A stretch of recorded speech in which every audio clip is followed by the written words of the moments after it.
Hello everyone, in this video I'm going to show you how you can apply the camera shock effect to overlay on in CapCut PC. Alright,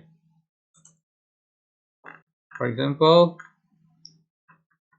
I'm going to add background and I'm going to add um,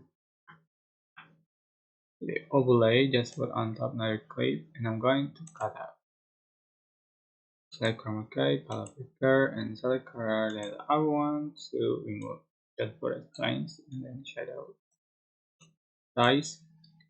And I'm going to add the camera shock.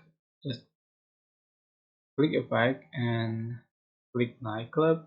Here's camera shock. Just add the drag and make it the same lane.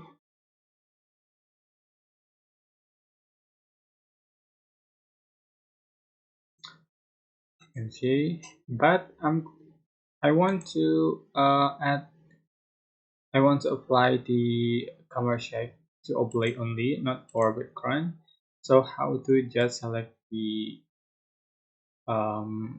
effect and overlay, and then right click and select create component clip. So this is the final effect you have on your video.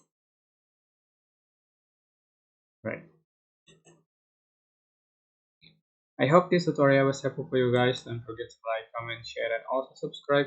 If you have any question, please select in the comment section below. Thank you so much for watching.